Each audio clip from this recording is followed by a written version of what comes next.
கர்த்தருடைய வார்த்தை நமக்கு வாழ்வை கொடுக்கிறது.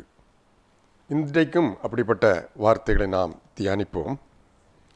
இந்த நாளிலும் தியானத்திற்கு ஆதாரமாக ஓசியா தீர்க்கதரிசியின் புஸ்தகம் 6வது அதிகாரம் 1வது வசனத்தை நான் வாசிக்கிறேன். ஓசியா 6:1. கர்த்தரிடத்தில் திரும்புவோம் வாருங்கள், நம்மை பீறினார், அவரே நம்மை குணமாக்குவார், நம்மை அடித்தார், அவரே நம்முடைய காயங்களை கட்டுவார். கர்த்தர் நம்மை குணமாக்குவார். ஓசியா தீர்க்கதரிசி இஸ்ரவேல் தேசத்தின் வட பகுதியிலே தீர்க்க தரிசனம் சொன்னவர். நம்முடைய வேதத்தில் இருக்கிற அநேக தீர்க்கதரிசிகள், பெரிய தீர்க்கதரிசிகள் எல்லாருமே தெற்கு பகுதியாக யூதா தேசத்திற்குத்தான் தீர்க்க தரிசனம் சொன்னவர்கள். சாலமோனுடைய ஆட்சிக்கு பிறகு இஸ்ரவேல் தேசம் 2ஆக பிரிந்தது. வடக்கு பகுதி தொடர்ந்து இஸ்ரவேல் என்றே அழைக்கப்பட்டது. தெற்கு பகுதி யூதா தேசம் என்று அழைக்கப்பட்டது. பெரும்பாலான இறைவாக்கினர்கள் இந்த தெற்கு பகுதிக்கு தான், எருசலேம் இருக்கிற அந்த யூதா தேசத்திற்கு தான் தீர்க்க தரிசனம் உரைத்தார்கள். ஓசியா தீர்க்கதரிசி இஸ்ரவேல் தேசத்திற்கு, வடக்கு பகுதிக்கு தீர்க்க தரிசனம் உரைத்த ஒரு தேவ மனிதர். இன்றைக்கு நம்முடைய செய்தியின் முக்கிய அம்சம் என்ன அப்படின்னா, கர்த்தருடைய வார்த்தை. இந்த கர்த்தருடைய வார்த்தைக்கு நாம் என்ன மதிப்பு கொடுக்கிறோம், அதை குறித்து இன்றைக்கு தியானிப்போம். அப்படி மதிக்காத பட்சத்திலே, கர்த்தருடைய வார்த்தையை வகை வைக்காத பட்சத்திலே, அதை அலட்சியப்படுத்துகிற பொழுது ஏற்படுகிற சில சீர்கேடுகளைத்தான் ஆதார வசனமாக நான் வாசித்தேன். அதைத்தான் ஆண்டவர் குணமாக்குவேன் என்று சொன்னார். இந்த தீர்க்கதரிசி ஓசியா தீர்க்கதரிசிக்கு திருமணமும் நடந்தது. அவருடைய மனைவி தவறான பாதைக்கு, இவருக்கு துரோகம் செய்துவிட்டு தவறான பாதைக்கு சென்ற ஒரு பெண்.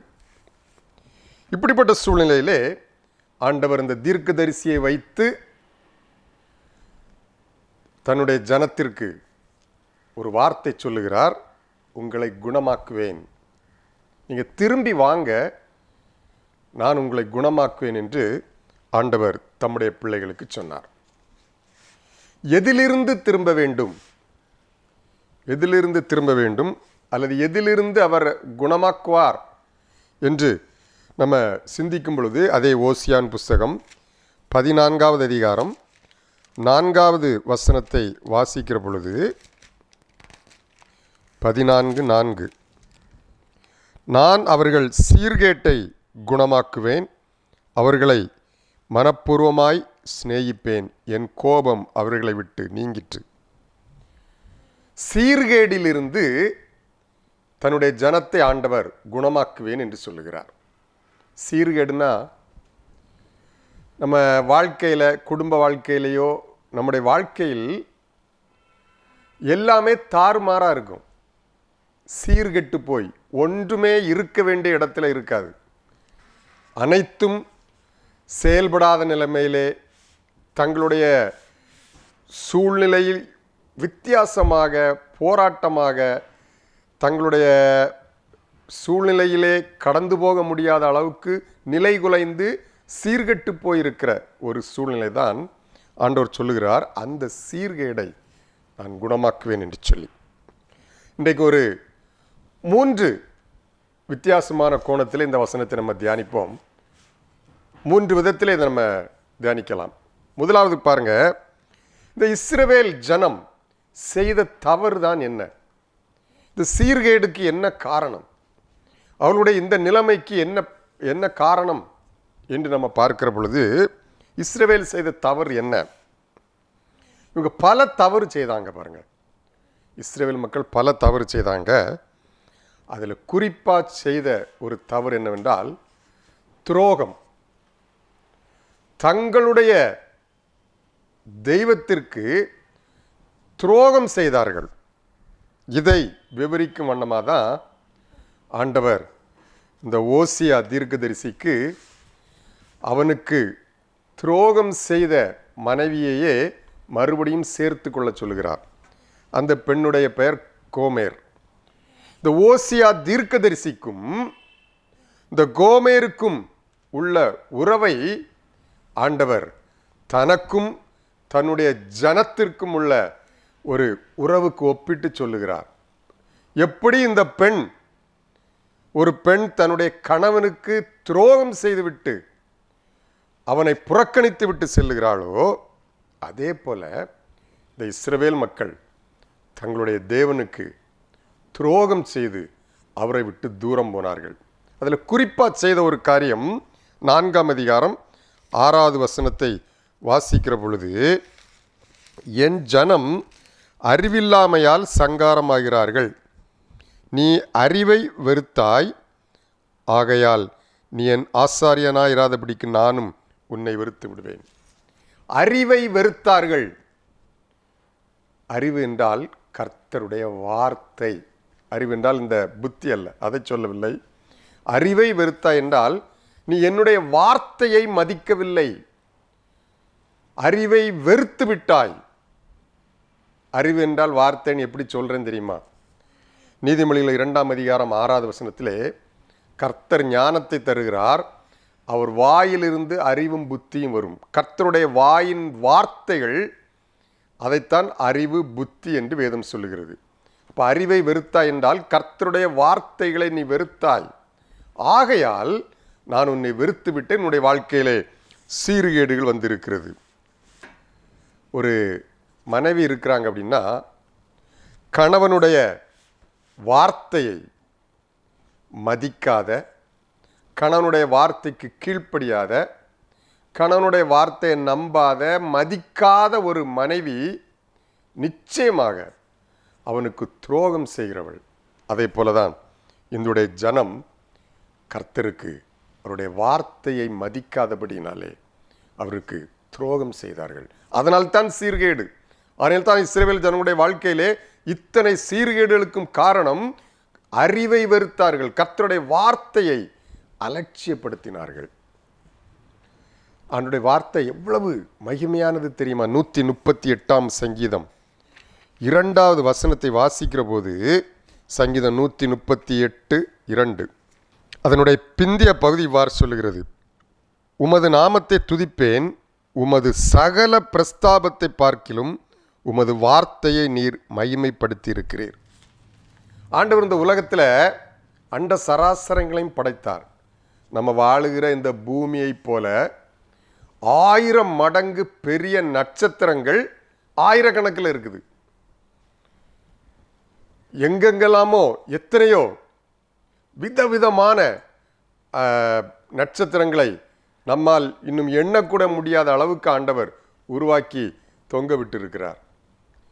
சந்திரனுக்கு அனுப்புவதையே நம்ம பெரிதாக பேசி கொண்டிருக்கிறோம்.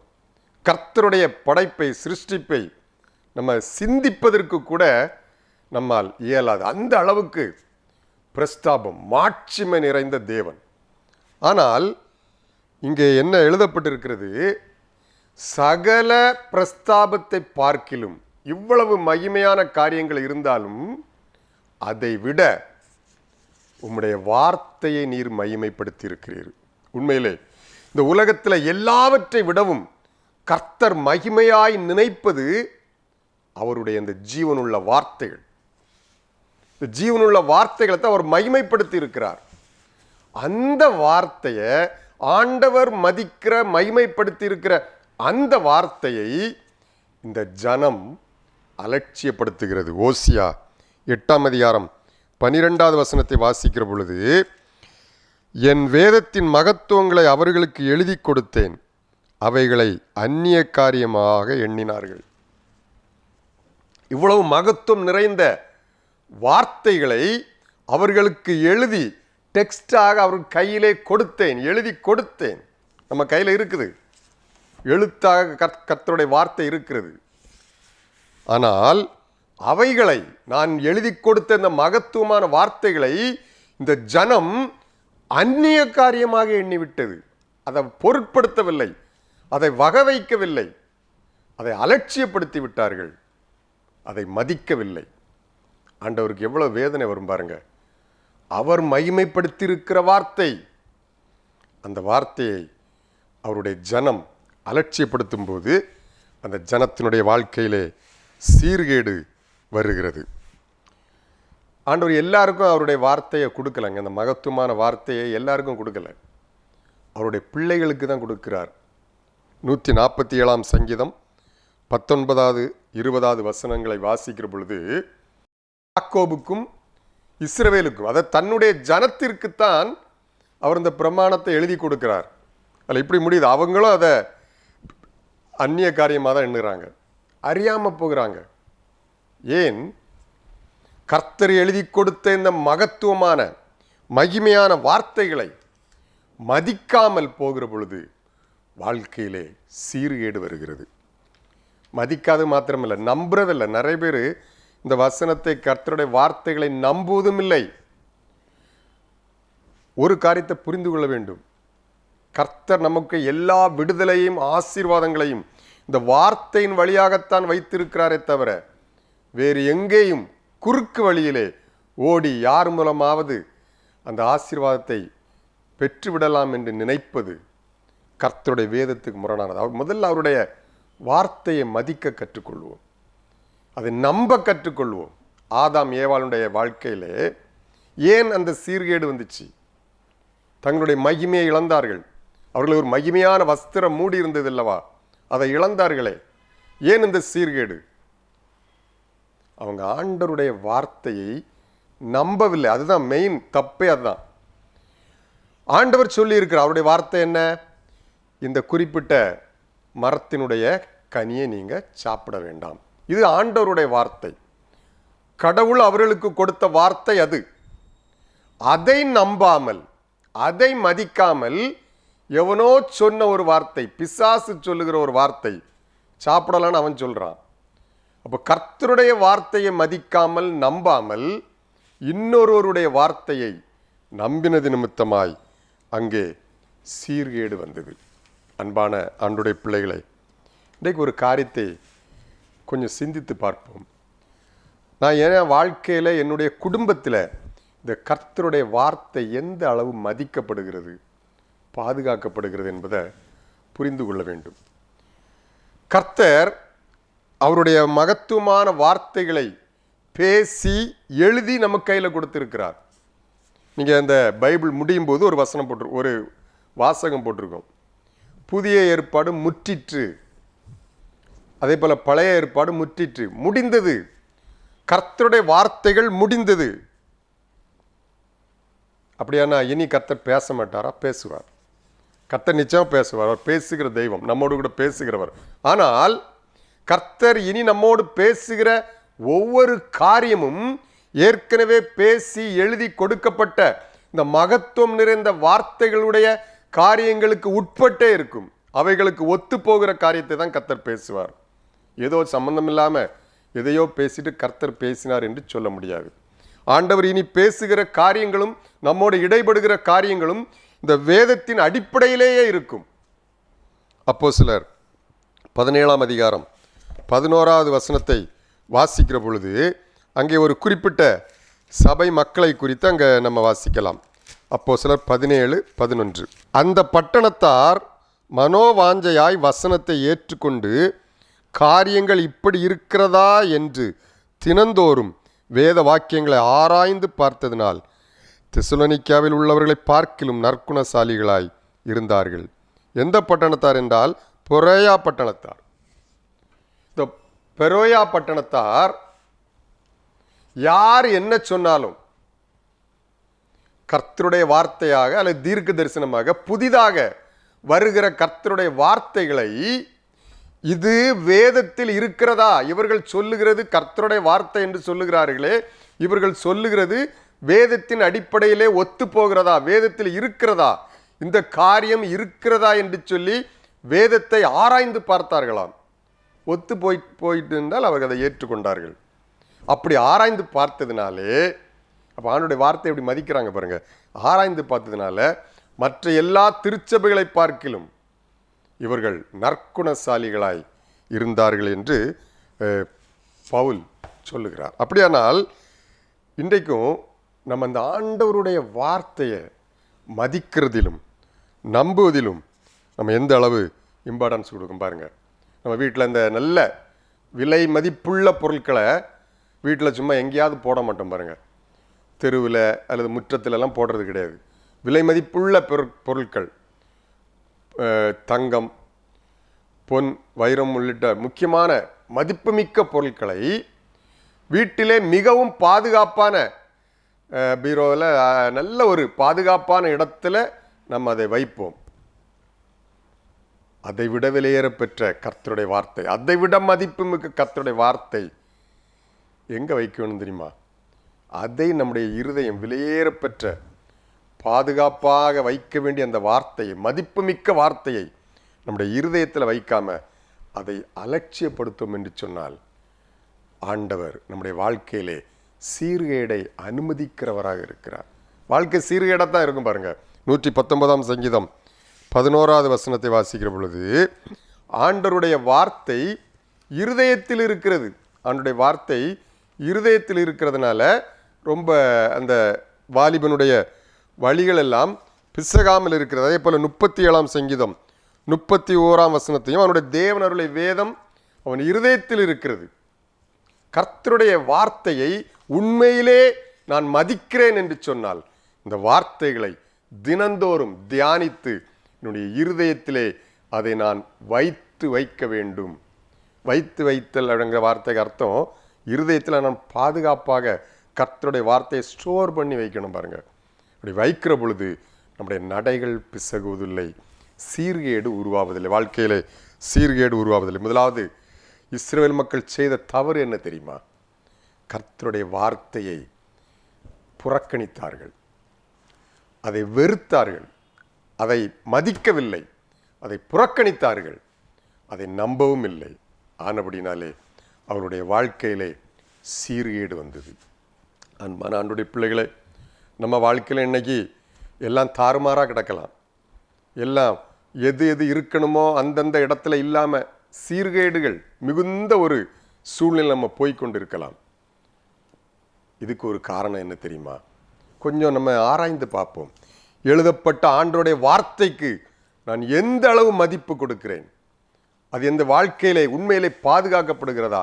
கர்த்தருடைய வார்த்தை மதிக்கப்படுகிறதா? அதுக்கு கொடுக்க வேண்டிய முதலிடத்தை நான் கொடுக்கிறேனா என்பதை சிந்தித்து பார்ப்போம் என்று சொன்னால் சீர்கேட்டிலிருந்து நம்மை ஆண்டவர் குணமாக்குவார். இரண்டாவது, ஆண்டவர் அந்த மக்களை பார்த்து சொல்லுகிறார், முதல்ல என் மதிக்கலன்னு சொல்றார். ரெண்டாவது, சரி பரவாயில்ல திரும்புங்கள், திரும்புங்கள்னு சொல்றார்.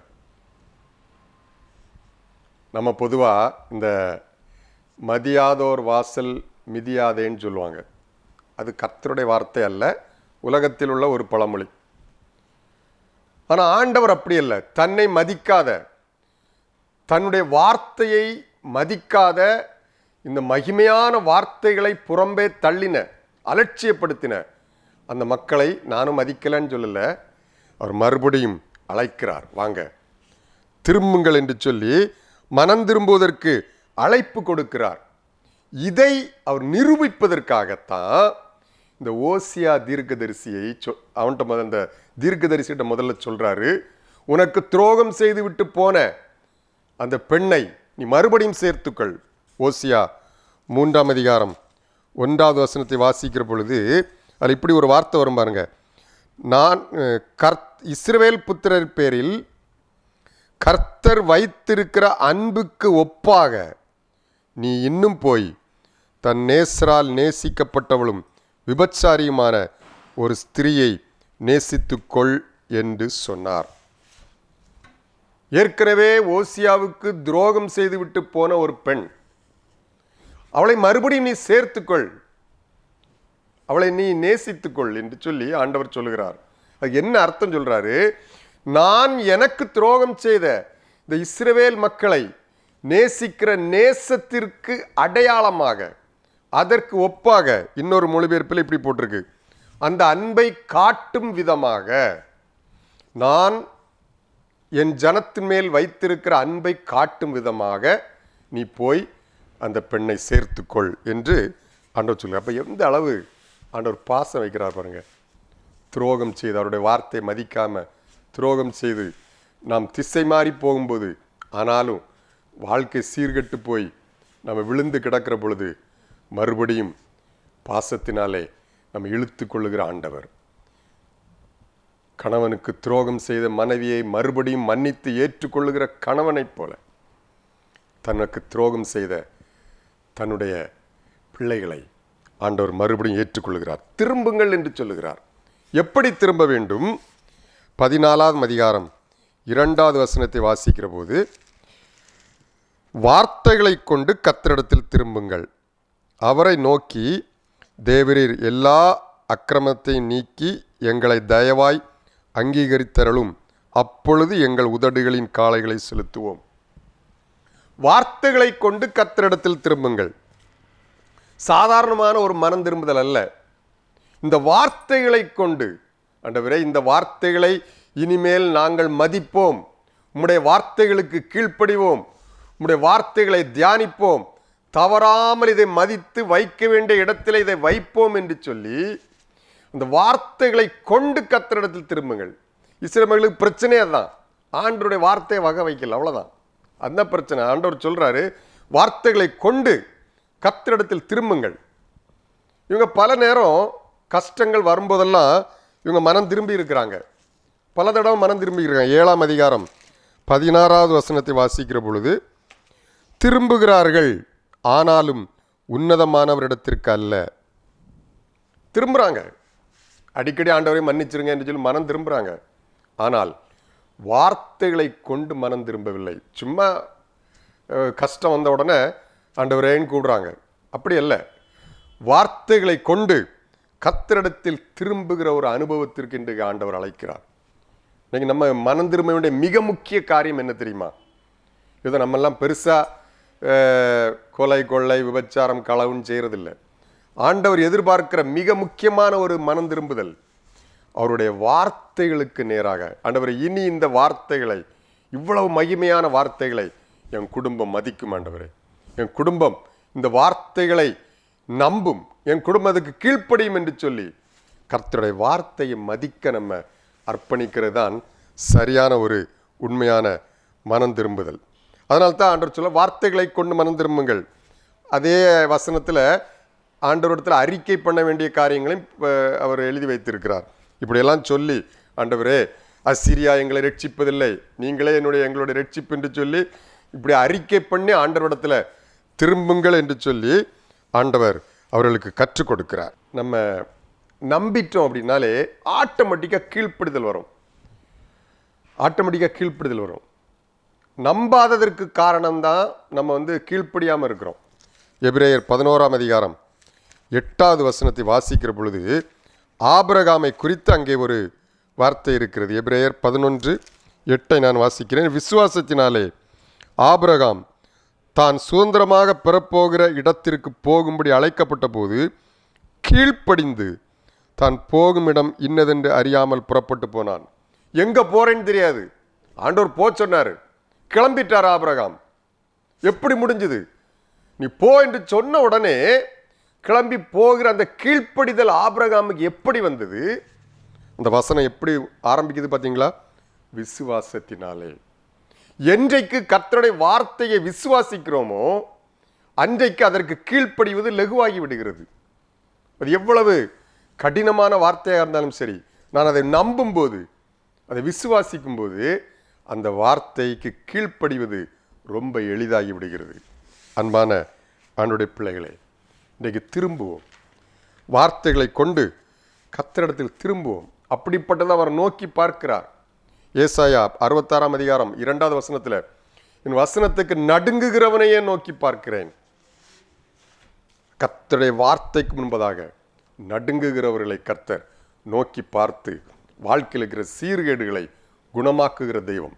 ஜார்ஜ் முல்லர் என்ற தேவ மனிதன் இந்த கர்த்தருடைய பரிசுத்த வேதாகமத்தை பயபக்தியோடு நெடு முழங்காலில் நின்று 200 முறை முழு வேதாகமத்தையும் முழங்காலிலேயே நின்று வாசித்திருக்கிறார்.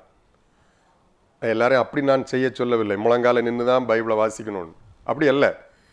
அது அந்த வார்த்தைக்கு எந்த அளவுக்கு அதற்கு முன்பதாக, கர்த்தருடைய வார்த்தைக்கு முன்பதாக தன்னை அர்ப்பணிக்கும் விதமாக, தன்னை அதற்கு கீழ்ப்படுத்துவதற்கு அடையாளமாக, அந்த வார்த்தையை மதித்து உயர்த்துவதற்கு அடையாளமாக, தன்னை அந்த வார்த்தைக்கு முன்பதாக தாழ்த்துவதற்கு அடையாளமாக முழங்காலில் நின்று 200 முறை அந்த வேத புஸ்தகத்தை அவர் தியானித்திருக்கிறார்.